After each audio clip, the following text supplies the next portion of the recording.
Good afternoon students. मैं मनीषा, आपकी Hindi teacher. आज हम एंशियन बुक से नया चैप्टर शुरू करने वाले हैं, ओके, जिसका नाम है कल्लू कुम्हार की ऊनाकोटी। इसके लेखक हैं के विक्रम सिंह। ठीक है, ये के विक्रम सिंह एक बार त्रिपुरा की यात्रा पर गए थे। ओके, यानी ये एक यात्रा वृतांत है, यात्रा है।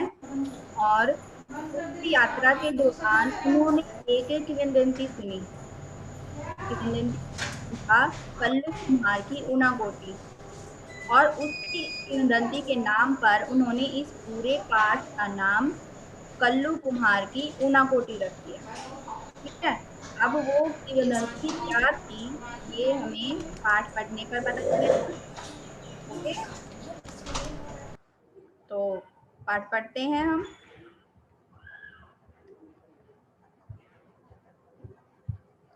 नैन्सी सैंसी, सॉरी बेटा। Yes ma'am. Start reading. ध्वनि में यह अद्भुत गुण है कि एक क्षण में ही वह आपको किसी दूसरे समय संदर्भ में पहुंचा सकती है। मैं उनमें से नहीं हूँ जो सुबह 4 बजे उठते हैं, 5 बजे तक तैयार हो लेते हैं और फिर लोधी गार्डन पहुंचकर मकबरों और मेम साहबों की सोहबत में लंबी सैर पर निकल जाते हैं। मैं आमतौर पर सूर्योदय के साथ उठता हूँ, अपनी चाय खुद बनाता हूँ और फिर चाय और अखबार लेकर लंबी अलसाई सुबह का आनंद लेता हूँ। अक्सर अखबार की खबरों पर मेरा कोई ध्यान नहीं रहता, यह तो सिर्फ दिमाग को कटी पतंग की तरह यूं ही हवा में तैरने देने के लिए एक बहाना है। दरअसल इसे कटी पतंग योग भी कहा जा सकता है। इसे मैं अपने लिए काफ़ी ऊर्जादायी पाता हूँ और मेरा दृढ़ विश्वास है कि संभवतः इससे मुझे एक और दिन के लिए दुनिया का सामना करने में मदद मिलती है। एक ऐसी दुनिया का सामना करने में जिसका कोई सिर पैर समझ पाने में मैं अब खुद को असमर्थ पाता हूँ। अभी हाल में मेरी इस शांतिपूर्ण दिनचर्या के एक दिन खलल पड़ गया। मैं जगह एक ऐसी कान फाड़ू आवाज़ से जो तोप दगने और बम फटने जैसी थी। गोया जॉर्ज डब्ल्यू बुश और सद्दाम हुसैन की मेहरबानी से तीसरे विश्व युद्ध की शुरुआत हो चुकी हो। खुदा का शुक्र है कि ऐसे कोई बात नहीं थी। दरअसल यह तो महज स्वर्ग में। Ma'am please scroll the page.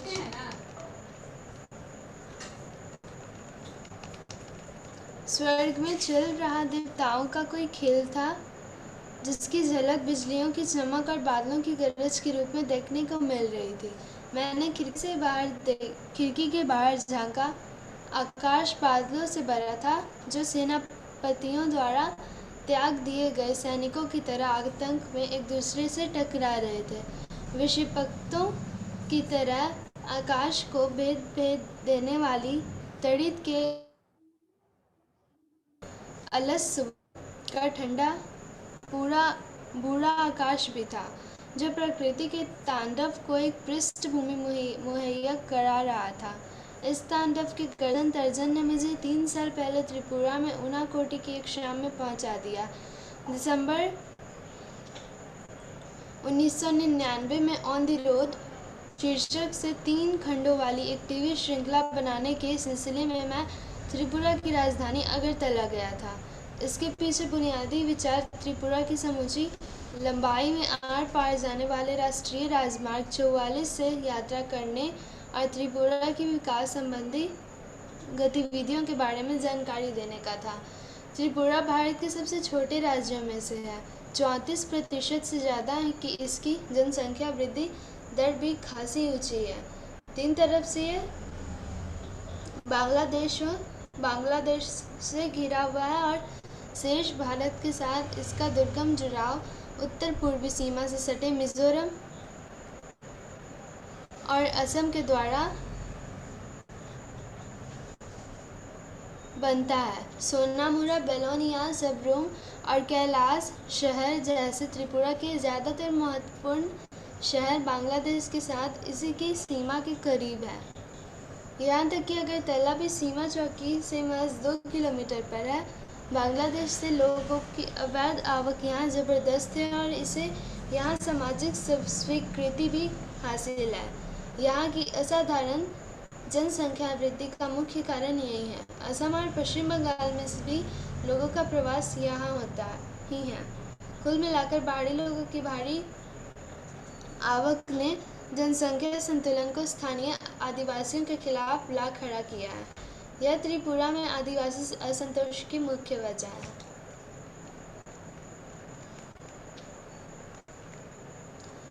पहले 3 दिनों में मैंने अगरतला और उसके इर्द गिर्द शूटिंग की, जो कभी मंदिरों और महलों के शहर के रूप में जाना जाता था। उज्जैन महल अगरतला का मुख्य महल है, जिसमें अब वहाँ की राज्य विधानसभा बैठती है। राजाओं से आम जनता को हुए सत्ता हस्तांतरण को यह महल अब नाटकीय रूप में प्रतीकी करता है। इसे भारत के सबसे सफल शासक वंशों में से एक, लगातार 183 क्रमिक राजाओं वाले त्रिपुरा के माणिक्य वंश का दुखद अंत ही कहेंगे। त्रिपुरा में लगातार बाहरी लोगों के आने से कुछ समस्याएं तो पैदा हुई हैं, लेकिन इसके चलते यह राज्य बहुत धार्मिक समाज का उदाहरण भी बना है। त्रिपुरा में 19 अनुसूचित जनजातियों और विश्व के चारों बड़े धर्मों का प्रतिनिधित्व मौजूद है। अगरतला के बाहरी हिस्से पैचारथल में मैंने एक सुंदर बौद्ध मंदिर देखा।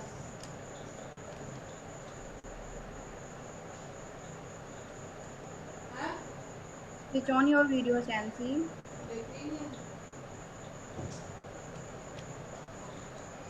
पूछने पर मुझे बताया गया कि त्रिपुरा के 19 कबीलों में से 2 यानी चकमा और मुग महायानी बौद्ध हैं। ये कबीले त्रिपुरा में बर्मा या म्यांमार से चटगांव के रास्ते आए थे। दरअसल इस मंदिर की मुख्य बुद्ध प्रतिमा भी 1930 के दशक में रंगून सिलाई गई थी। अगरतला में शूटिंग के बाद हमने राष्ट्रीय राजमार्ग 44 पकड़ा और टिलियामुरा कस्बे में पहुंचा, जो दरअसल कुछ ज़्यादा बड़ा हो गया। गांव ही है। यहाँ मेरी मुलाकात हेमंत कुमार जमातिया से हुई, जो यहाँ के एक प्रसिद्ध लोक गायक हैं और जो 1996 में संगीत नाटक अकादमी द्वारा पुरस्कृत भी हो चुके हैं। हेमंत कोक बारोक बोली में गाते हैं, जो त्रिपुरा की कबीलाई बोलियों में से है। जवानी के दिनों में वे पीपुल्स लिबरेशन ऑर्गेनाइजेशन की कार्यकर्ता थे, लेकिन जब उनसे मेरी मुलाकात हुई तब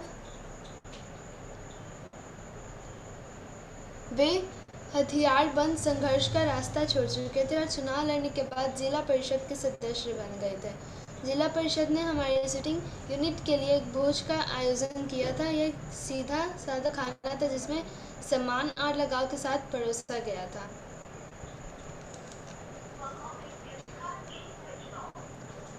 भारत की मुख्य धारा में आए हुजूर और दिखावेबाज संस्कृति ने अभी त्रिपुरा के जनजीवन को नष्ट नहीं किया है।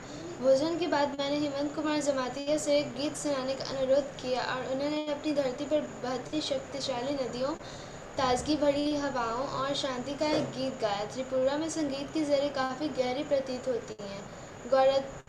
गौरतलब है कि बॉलीवुड के सबसे मौलिक संगीतकारों में एक SD बर्मन त्रिपुरा से हैं। त्रिपुरा के राज परिवार के उत्तराधिकारियों में से एक थे। टिलियामुरा शहर के वार्ड नंबर 3 मेरी मुलाकात एक और गायक मंजू ऋषिदास से हुई। ऋषिदास मोचियों के एक समुदाय का नाम है, लेकिन जूते बनाने के अलावा इस समुदाय के कुछ लोगों की विशेषज्ञता थाप वाले वाद्यों जैसे तबला और ढोल के निर्माण और उनकी मरम्मत के काम में भी हैं। मंजू ऋषिदास आकर्षक महिला थी और रेडियो कलाकार होने के अलावा नगर पंचायत में अपने वार्ड का प्रतिनिधित्व भी करती थी। वे निरक्षर थी, लेकिन अपने वार्ड की सबसे बड़ी आवश्यकता यानी स्वच्छ पेयजल के बारे में उन्हें पूरी जानकारी थी।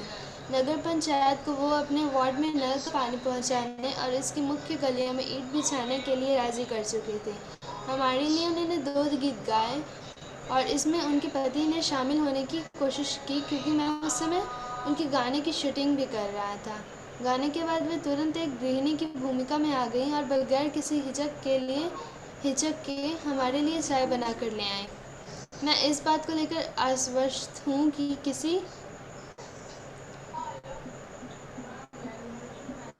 उत्तर भारतीय गांव में ऐसा होना संभव नहीं है, क्योंकि स्वच्छता के नाम पर एक नए किस्म की अद्भुत प्रथा वहां अब भी चलन में है।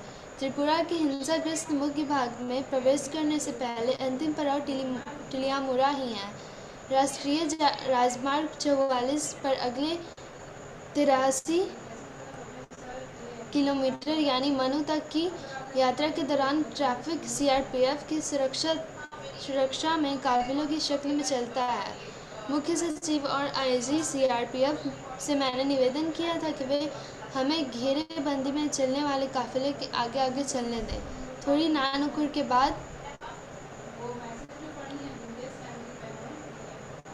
वो इसके लिए तैयार हो गए, लेकिन उनकी शर्त यह थी कि मुझे और मेरे कैमरामैन को सीआरपीएफ की हथियार बंद गाड़ी में चलना होगा और ये काम हमें अपने जोखिम पर करना होगा। काफिला दिन में 11 बजे के आसपास चलना शुरू हुआ। मैंने अपनी शूटिंग के काम में ही इतना व्यस्त था कि उस समय तक डर के लिए कोई गुंजाइश ही नहीं थी। जब तक मुझे सुरक्षा प्रदान कर रहे सीआरपीएफ कर्मी ने साथ की निचली पहाड़ियों पर इरादत तान रखे 2 पत्थरों की तरफ मेरा ध्यान आकृष्ट नहीं किया।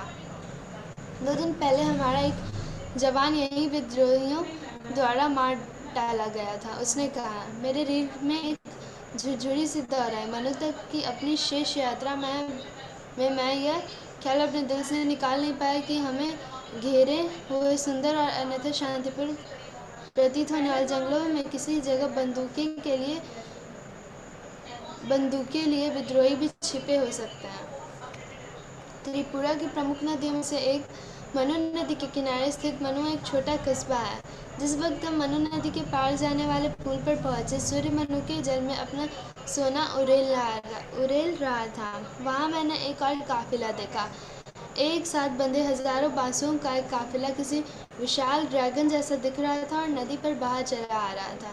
डूबते सूरज की सुनहरी रोशनी उसे सुलगा रही थी और हमारे काफिलों को सुरक्षा दे रही सीआरपीएफ की एक समूची कंपनी के उलट उसकी सुरक्षा का काम सिर्फ 4 व्यक्ति संभाले हुए थे। अब हम उत्तरी त्रिपुरा जिले में आए थे। यहाँ की लोकप्रिय घरेलू गतिविधियों में से एक है अगरबत्तियों के लिए बांस की पतली सीकें तैयार करना। अगरबत्तियाँ बनाने के लिए इन्हें कर्नाटक और गुजरात भेजा जाता है। उत्तरी त्रिपुरा जिले का एक मुख्यालय कैलाश शहर है, जो बांग्लादेश की सीमा के काफ़ी करीब है। मैंने यहाँ के जिला अधिकारी से मुलाकात की, जो केरल से आए एक नौजवान निकले। वे तेज तर्रार, मिलनसार और उत्साही व्यक्ति थे। चाय के दौरान उन्हें मुझे बताया कि टीपीएस टरूपोटे wait a minute. Okay ma'am.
Are you able to see my screen? Yes, ma'am. Okay, start reading.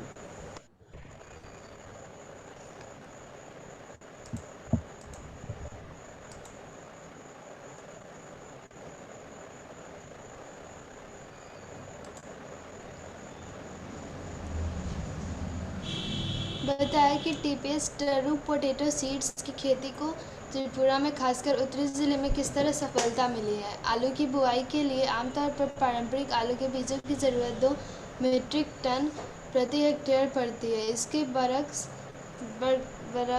TPF की सिर्फ 100 ग्राम मात्रा ही 1 हेक्टेयर की बुआई के लिए काफ़ी होती है। त्रिपुरा से टीपीएस का निर्यात अब न सिर्फ असम, मिजोरम, नागालैंड और अरुणाचल प्रदेश को बल्कि बांग्लादेश, मलेशिया और वियतनाम को भी किया जा रहा है। कलेक्टर ने अपने एक Are you अधिकारी getting को tired? हमें yes ma'am. Okay, now I am reading. Vietnam को भी किया जा रहा है। कलेक्टर ने अपने एक अधिकारी को हमें मुराई गांव ले जाने को कहा, जहां टीपीएस की खेती की जाती थी। फिर जिला अधिकारी ने अचानक मुझसे पूछा, क्या आप ऊनाकोटी में शूटिंग करना पसंद करेंगे? यह नाम मुझे कुछ जाना पहचाना सा लगा, लेकिन इसके बारे में मुझे कोई जानकारी नहीं थी। जिला अधिकारी ने आगे बताया कि यह भारत का सबसे बड़ा नहीं तो सबसे बड़े शैव क्षेत्रों में से एक है। संसार के इस हिस्से में जहां युगों से स्थानीय आदिवासी धर्म ही फलते फूलते रहे हैं, एक शैव तीर्थ। जिला अधिकारी के लिए मेरी उत्सुकता स्पष्ट थी। यह जगह जंगल में काफी भीतर है, हालांकि यहाँ से इसकी दूरी सिर्फ 9 किलोमीटर है। अब तक मेरे ऊपर इस जगह का रंग चढ़ चुका था। तिलियामुरा से मनु तक की यात्रा कर लेने के बाद मैं खुद को ज्यादा साहसी भी महसूस करने लगा था। मैंने कहा कि मैं निश्चय ही वहां जाना चाहूंगा, और यदि संभव हुआ तो इस जगह की शूटिंग करना भी मुझे अच्छा लगेगा। अगले दिन जिलाधिकारी ने सारे सुरक्षा इंतजाम किए और यहाँ तक कि ऊनाकोटी में ही हमें लंच कराने का प्रस्ताव भी रखा। वहाँ हम सुबह 9 बजे के आसपास पहुँच गए, लेकिन 1 घंटे में हमें इंतजार करना पड़ा क्योंकि खासे ऊंचे पहाड़ों से घिरी होने के चलते इस जगह सूरज की रोशनी 10 बजे ही पहुँच पाती है। ऊनाकोटी का मतलब है 1 कोटि, यानी 1 करोड़ से कम। दंत कथा के अनुसार ऊनाकोटी में शिव की 1 कोटि से एक कम मूर्तियां हैं। विद्वानों का मानना है कि यह जगह 10 वर्ग किलोमीटर से कुछ ज्यादा इलाके में फैली है और पाल शासन के दौरान 9वीं से 12वीं शताब्दी तक के 300 वर्षों में यहाँ चहल पहल रहा करती थी। पहाड़ों को अंदर से काटकर यहाँ विशाल आधार मूर्तियां बनी हैं। एक विशाल चट्टान ऋषि भगीरथ की प्रार्थना पर स्वर्ग से पृथ्वी पर गंगा के अवतरण के मिथक को चित्रित करती है। गंगा अवतरण के धक्के से कहीं पृथ्वी धंस कर पाताल लोक में न चली जाए, लिहाजा शिव को इसके लिए तैयार किया गया कि वे गंगा को अपनी जटाओं में उलझा ले और इसके बाद इसे धीरे धीरे पृथ्वी पर बहने दें। शिव का चेहरा एक समूची चट्टान पर बना हुआ है और उनकी जटाएं 2 पहाड़ों की चोटियों पर फैली हैं। भारत में शिव की यह सबसे बड़ी आधार मूर्ति है। पूरे साल बहने वाली एक जलप्रपात पहाड़ों से उतरता है, जिसे गंगा जितना ही पवित्र माना जाता है। यह पूरा इलाका ही शब्दशः देवियों देवताओं की मूर्तियों से भरा पड़ा है। इन आधार मूर्तियों के निर्माता अभी चिन्हित नहीं किए जा सके हैं। स्थानीय आदिवासियों का मानना है कि इन मूर्तियों का निर्माता कल्लू कुम्हार था। वह पार्वती का भक्त था और शिव पार्वती के साथ उनके निवास कैलाश पर्वत पर जाना चाहता था। पार्वती के जोर दिए जाने पर शिव कल्लू को कैलाश ले चलने को तैयार हो गए, लेकिन इसके लिए शर्त यह रखी कि उसे एक रात में शिव की 1 कोटि मूर्तियां बनानी होंगी। कल्लू अपने दिल के मुख्य व्यक्ति की तरह इस काम में जुट गया। लेकिन जब भोर हुई तो मूर्तियां 1 कोटि से एक कम निकली। कल्लू नाम की इस मुसीबत से पीछा छुड़ाने पर अड़े शिव ने किसी बात को बहाना बनाते हुए कल्लू कुम्हार को अपनी मूर्तियों के साथ ऊनाकोटी में ही छोड़ दिया और चलते बने। इस जगह की शूटिंग पूरी करते शाम के 4 बज गए। सूर्य के ऊंचे पहाड़ों के पीछे छिप जाते ही ऊनाकोटी में अचानक भयावना अंधकार छा जाता है। बिना ने जाने कहां से बादल भी घिर आए। जब तक हम अपने उपकरण समेटे, बादलों की सेना गर्जन तर्जन के साथ कहर बरपाने लगी। शिव का तांडव शुरू हो गया, जो कुछ कुछ वैसा ही था जैसा मैंने 3 साल बाद जाड़े की एक सुबह दिल्ली में देखा और जिसने मुझे एक बार फिर ऊनाकोटी पहुंचा दिया। ओके, आपको कुछ समझ आया बेटा चैप्टर से? Yes ma'am. क्या बताइए मुझे चैप्टर के बारे में, क्या आपने चैप्टर की रीडिंग की, क्या समझा आपने चैप्टर से? मैम मैम ये कहानी एक फिल्म शूटिंग के दौरान की गई है, जो त्रिपुरा में किया गया था। हम्म,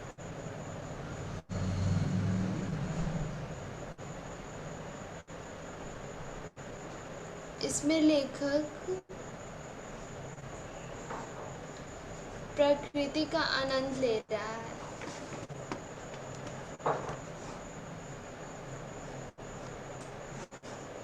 मैं आपको समझाती हूँ बेटा, क्या सार समझाती हूँ मैं पाठ का।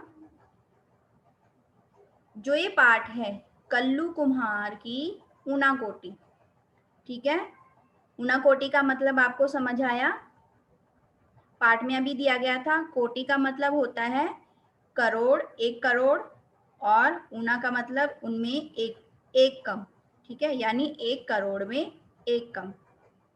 ओके, तो जो ये पाठ है, ये लेखक ने अपनी त्रिपुरा यात्रा का वर्णन किया है इसमें। जब वो त्रिपुरा यात्रा पर गए थे तो इस पाठ में उसका वर्णन किया गया है। उन्होंने त्रिपुरा के व्यक्तियों, धर्मों, दर्शनीय स्थलों आदि का वर्णन किया किया ना इस पाठ में। वहाँ के जो व्यक्ति थे, कई नाम लिए उन्होंने, कुछ धर्मों के भी नाम लिए हैं, जो दर्शनीय स्थल है वहाँ के उनका भी वर्णन किया है। इस पाठ में हमें छोटे से राज्य त्रिपुरा के बारे में कई जानकारियां दी गई है ना। लेखक सूर्योदय के समय पर उठते हैं, चाय और अखबार लेकर सुबह का आनंद लेते हैं। जब ये चैप्टर स्टार्ट हुआ था हमारा, तो उन्होंने बताया था कि वो ऐसे व्यक्तियों में से नहीं है जो 4 बजे उठे और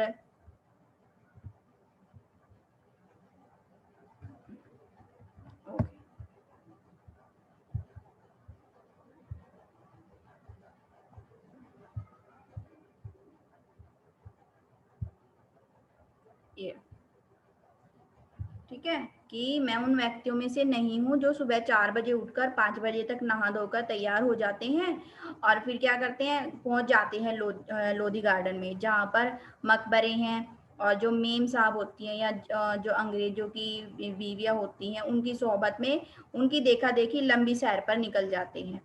तो लेखक बताते हैं कि मैं आमतौर पर यानी रोजाना मैं सूर्योदय के समय उठता हूँ। जब सूर्य निकल जाता है, सूर्य निकलने वाला होता है, तब निकलता हूँ और अपनी चाय और अखबार का आनंद लेता हूँ। एक दिन लेखक की नींद बिजलियां चमकने और बादलों की गर्जना के कान फोड़ू आवाज से खुली। Switch on your video Sansi. Yes ma'am ma'am. Keep your video on. एक बार लेखक सुबह सुबह सो रहे थे तो क्या हुआ, एकदम से बिजलियां चमकने लगी और बादल गरजने लगे। ठीक है, उनकी आवाज बहुत तेज होती है ना, तो उनकी बहुत तेज आवाज सुनकर लेखक की आंख खुली। ये दृश्य था जब दिसंबर 1999 की घटना थी ये, जब वो ऑन द रोड शीर्षक टीवी श्रृंखला बनाने के सिलसिले में त्रिपुरा की राजधानी अगरतला की यात्रा पर गए थे। ठीक है, ये जो घटना हुई थी, जो बिजलियां चमक रही थी, बादल गरज रहे थे, ये घटना हुई। तो जब वो इस घटना ने उन्हें दिसंबर 1999 में, जब वो on the road TV serial की शूटिंग पर अगरतला की यात्रा पर गए थे, उसकी याद दिला दी। श्रृंखला का जो उद्देश्य था, वो त्रिपुरा के राष्ट्रीय राजमार्ग 44 से यात्रा करने और राज्य के विकास संबंधी गतिविधियों के बारे में जानकारी देना था। यानी जो ये टीवी सीरियल बना रहे थे लेखक, उसका उद्देश्य था कि जो राष्ट्रीय राजमार्ग है, राष्ट्रीय राजमार्ग 44, उसे यात्रा करना और उस राज्य में जो विकास संबंधी गतिविधियां हो रही हैं उसकी जानकारी सबको देना। त्रिपुरा राज्य की जनसंख्या 34% है, जो काफी ऊंची है। यह राज्य बांग्लादेश से तीन तरफ से घिरा हुआ है। यानी जो त्रिपुरा राज्य है, इसके तीन तरफ बांग्लादेश है और एक तरफ भारत के दो राज्य हैं, मिजोरम और असम। सोनपुरा, बेलोनिया, सबरूम, कैलाश शहर त्रिपुरा के महत्वपूर्ण शहर हैं। ये जो नाम लिए भी, सोनपुरा, बेलोनिया, सबरूम, कैलाश शहर, ये त्रिपुरा के महत्वपूर्ण शहर है जो बांग्लादेश के करीब पड़ती हैं। अगरतला भी सीमा चौकी से 2 किलोमीटर दूर है। जो बांग्लादेश और भारत की सीमा चौकी है ना, अगरतला, वहां से 2 किलोमीटर दूर है। बांग्लादेश, असम, पश्चिम बंगाल के क्षेत्रों से लोगों की भारी आवक ने यहाँ के जनसंख्या को असंतुलित कर दिया है। यानी बांग्लादेश से, असमा से, पश्चिम बंगाल के जो क्षेत्र हैं, वहां से लोगों भारी मात्रा में लोग आते जाते रहते हैं। ठीक है, और इस आवाजाही ने वहां की त्रिपुरा की जनसंख्या को असंतुलित कर दिया है, जो त्रिपुरा में आदिवासी असंतोष का मुख्य कारण है, जिसकी वजह से जो त्रिपुरा के आदिवासी क्षेत्र हैं वहां पर असंतोष फैला रहता है। पहले 3 दिनों में लेखक ने अगरतला और उसके नजदीक स्थित जगहों की शूटिंग की। जब लेखक त्रिपुरा पहुंचे तो पहले 3 दिन उन्होंने क्या किया, अगरतला और जो उसके आसपास की जगह थे वहां पर शूटिंग की। उज्जैन महल अगरतला का मुख्य महल है, जिसमें अब वहां की राज्य विधानसभा बैठती है। ठीक है, यहाँ से एक बात यस पता मैम। चली हमें कि जो त्रिपुरा की विधानसभा कहाँ बैठती है।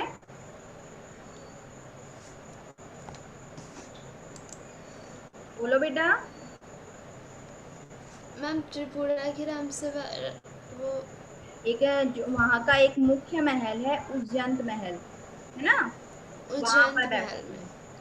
त्रिपुरा में बाहरी लोगों के आने से समस्याएं पैदा हुई हैं।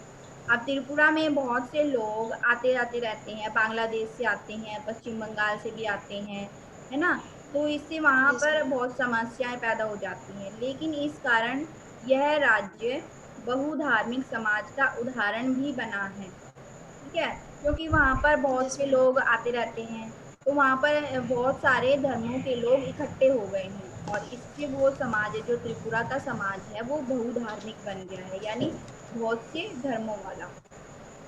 त्रिपुरा में 19 अनुसूचित जातियों और विश्व के 4 बड़े धर्मों का प्रतिनिधित्व मौजूद है। यानी त्रिपुरा में 19 अनुसूचित जातियां, जनजातियां रहती हैं और जो विश्व में 4 बड़े बड़े धर्म हैं, वो भी वहां पर मौजूद हैं। अगरतला के बाद लेखक टिलियामुरा कस्बे पहुंचे। अब जब अगरतला में लेखक ने अपनी शूटिंग पूरी कर ली, तो वो टिलियामुरा पहुंचे। ठीक है, जो एक विशाल गांव है। यहाँ लेखक की मुलाकात हेमंत कुमार जमातिया से हुई, जिन्हें 1996 में संगीत नाटक अकादमी द्वारा पुरस्कृत किया जा चुका है। जो ये हेमंत कुमार कौन है, ये एक, इन्हें 1996 में संगीत नाटक अकादमी पुरस्कार से पुरस्कृत किया जा चुका है। ये काग बारो बोली में गाते हैं। ये एक गायक है।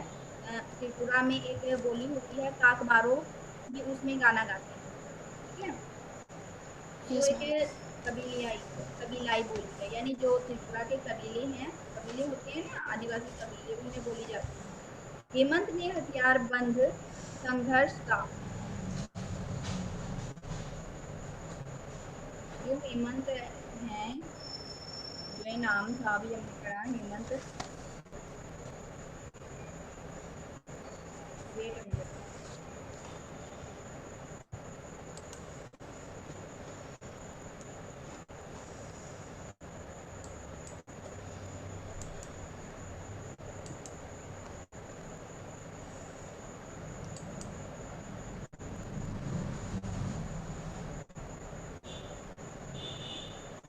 हेमंत थे जो पहले वो क्या करते थे,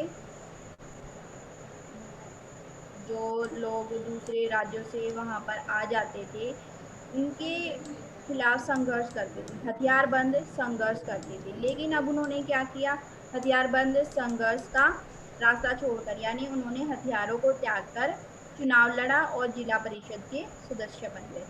ठीक है। जिला परिषद ने लेखक के स्पीकिंग यूनिट के लिए एक भोज का आयोजन भी किया जिसमें उन्हें सीधा साधा खाना परोसा गया। जो जिला परिषद थी त्रिपुरा की, वहां पर जिला परिषद ने उनके लिए एक पार्टी ऑर्गेनाइज की। भोज मतलब पार्टी या फीस्ट कह सकते हैं हम। ठीक है, उसका आयोजन किया जहाँ पर जिस पार्टी में या भोज में उन्हें सीधा वहां का सीधा साधा खाना दिया गया। भोज के बाद लेखक ने हेमंत से गीत सुनाने का भी अनुरोध किया और उन्होंने लेखक को धरती पर बहती शक्तिशाली नदियों, ताजगी भरी हवाओं और शांति का एक गीत गाया। फिर खाना खाने के बाद जो हेमंत थे, लेखक ने उनसे हेमंत से कहा कि वो एक गीत सुनाए, अनुरोध किया, उनसे प्रार्थना की। फिर हेमंत ने वहाँ की जो धरती है, त्रिपुरा की धरती, उनकी उस धरती पर बहती नदियाँ, वहाँ की हवाओं और एक शांति का एक गीत गाया। बॉलीवुड के सबसे मौलिक संगीतकारों में से एक एस डी बर्मन त्रिपुरा से ही थे। जो बॉलीवुड बॉलीवुड पता है ना बेटा यस आपको, मैम। जो ये हमारे मुंबई में फिल्में वगैरह बनाते हैं। ठीक है, उनमें एक प्रसिद्ध संगीतकार थे एस डी बर्मन, वो भी त्रिपुरा से ही थे, उनका जन्म त्रिपुरा में ही हुआ। ठीक है। तिलियामुरा शहर के वार्ड नंबर 3 में लेखक की मुलाकात एक और गायक मंजू ऋषिदास से हुई। जब वो टिलियामुरा में थे वार्ड नंबर 3 में, तो वहां पर उनकी मुलाकात एक और गायक से हुई जिनका नाम था मंजू ऋषिदास। ठीक है, ऋषिदास मोचियों के एक समुदाय का नाम था जो जूते बनाने के अलावा और क्या काम करते थे, तबला और ढोल जैसे वाद्य यंत्रों का निर्माण करते थे और उनकी मरम्मत भी करते थे। ऋषिदास रेडियो कलाकार होने के अतिरिक्त नगर पंचायत में अपने वार्ड का प्रतिनिधित्व भी करती थी। जो ऋषि मंजू ऋषिदास थी वो एक रेडियो कलाकार थी, यानी रेडियो जोकी वगैरह जो होते हैं, ठीक है, या फिर रेडियो पर जो गाना गाते हैं। इसके अलावा वो नगर पंचायत में अपने वार्ड की एक प्रतिनिधित्व भी थी। उन्होंने लेखक को दो गीत सुनाए जिसका लेखक ने जिनकी शूटिंग कर ली, उन्होंने रिकॉर्ड कर लिया। तिलियामुरा के बाद त्रिपुरा का हिंसाग्रस्त इलाका शुरू होता है। अब जब तिलियामुरा खत्म हो जाता है तो वहां से त्रिपुरा का हिंसाग्रस्त एरिया शुरू होता है। लेखक वहां से सीआरपीएफ की हथियारबंद गाड़ी में मनु कस्बे की ओर चल पड़े, क्योंकि वहां पर हिंसा होने के चांस ज्यादा रहते हैं। इसीलिए जो सीआरपीएफ की हथियारबंद गाड़ी होती है ना, सीआरपीएफ पता है ना आपको, यस मैम। वो उनकी निगरानी में मनु कस्बे की ओर चले। मनु कस्बा मनु नदी के किनारे पर है। शाम के समय वे लोग मनु कस्बा पहुंचे और वे लोग उत्तरी त्रिपुरा जिले में पहुंच चुके थे। वहां Nancy, be attentive in the class, beta. What ma'am? Be attentive, beta. I'm not able to see your face. Okay. Yes. Okay. वहां पर लोकप्रिय घरेलू गतिविधियों में से एक है अगरबत्ती के लिए बांस की पतली सीकें तैयार करना। ये उनका एक घरेलू गतिविधि है। मनु कस्बे में घर पे बांस की तीलियों से अगरबत्तियां बनाते हैं। अगरबत्तियां बनाने के लिए इन्हें कर्नाटक और गुजरात भेजा जाता है। उत्तरी त्रिपुरा जिले का मुख्यालय कैलाश शहर है। जो उत्तरी त्रिपुरा जिला है, वहाँ का हेडक्वार्टर कहाँ पर है, कैलाश शहर, जो बांग्लादेश की सीमा के करीब है। यहाँ के जिलाधिकारी से लेखक ने टीपीएस मतलब टरू पोटैटो के बारे में जाना, जो मात्र 100 ग्राम में ही 1 हेक्टेयर की बुवाई कर देता है। ठीक है। लेखक को यस बाद मैम। में उनाकोटी के बारे में पता चला, जो देश के सबसे बड़े तीर्थों में से एक है। ठीक है, फिर बाद में लेखक को किसी ने बताया उनाकोटी के बारे में, और उन्हें पता चला कि जो उनाकोटी है वो हमारे देश के बड़े तीर्थों में से एक है। उनाकोटी का अर्थ होता है 1 करोड़ से कम। दंत कथा के अनुसार उनाकोटी में शिव की 1 करोड़ से एक कम मूर्तियां हैं। विद्वानों के अनुसार यह जगह 10 वर्ग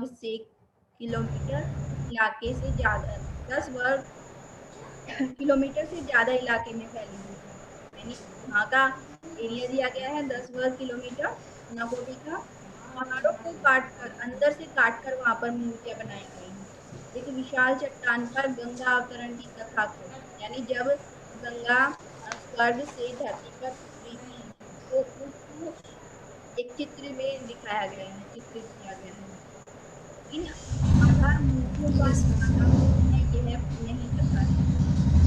ये मूर्तियां किसने बनाई, इसका तो अभी तक कोई पता चला नहीं है। लेकिन जो वहां पर आदिवासी रहते हैं, वो उन मूर्तियों का निर्माता कल्लू कुम्हार को मानते हैं। जो कल्लू कुम्हार था वो पार्वती का बहुत बड़ा भक्त था, और शिव पार्वती के साथ कैलाश पर जाकर रहना चाहता था। जब पार्वती ने शिव को जोर देकर कहा कि कल्लू कुम्हार को कैलाश पर ले चले, तो शिव भगवान ने उनकी बात मान ली, लेकिन एक शर्त भी रखी। और शर्त क्या थी कि उन्हें एक रात में, सिर्फ एक रात में 1 करोड़ मूर्तियां बनानी होंगी। ठीक है। जो कल्लू कुम्हार था यस वो मैम। अपनी धुन का पक्का था। उसने क्या किया, एक रात वो पूरी रात लगा रहा, और जब सुबह हुई और जब उनकी मूर्तियां गिनी गई, तो पाया कि जो मूर्तियां थी वो 1 करोड़ से एक कम थी। ठीक है। अब भगवान शिव को बहाना मिल गया। ठीक है, वो उसे ले जाना भी नहीं चाहते थे कैलाश पर्वत पर, और फिर उनको बहाना भी मिल गया कि उन्होंने कल्लू कुमार ने अपनी शर्त पूरी नहीं की, 1 करोड़ मूर्तियां नहीं बनाई। और इसी वजह से जो शिव भगवान थे वो कल्लू कुम्हार को धरती पर ही छोड़कर चले गए, कैलाश पर चले गए। ठीक है। इस जगह की यस मैम। शूटिंग करते हुए लेखक को 4 बज गए। जब लेखक ने यहाँ पर शूटिंग कर रहे थे, तो शूटिंग करते करते उन्हें 4 बज गए, क्योंकि जो उनाकोटी था वो पहाड़ों से घिरा हुआ था। वहां पर सूर्यास्त जल्दी हो जाता है, इसलिए वहां पर पूरी उनाकोटी में अंधेरा छा गया। जैसे ही अंधेरा छाया, एकदम से वहां पर बादल भी छा गए और गरज कर बरसने लगे। आज का गर्जन लेखक ने आज का गर्जन जो अब स्टार्टिंग में हमने पढ़ा था, लेखक की आवाज आप सुनी थी बादलों की गर्जना से। उस गर्जना ने 3 साल पहले, जब ये लेखक ने ये पाठ लिखा, 3 साल वाले पहले उनाकोटी में जो गर्जन हुआ था उसकी याद दिला दी। ओके। Yes ma'am. समझ आया आपको? Yes ma'am. आज आपका होमवर्क है, आपको ये चैप्टर रीड करना है और इसको समझना है। Okay okay. Ma'am. Okay ma'am. आज की क्लास में इतना ही, बाकी नेक्स्ट क्लास में करते हैं। मिलते ओके। हैं फिर नेक्स्ट क्लास में। Okay. Bye. Bye ma'am. Bye.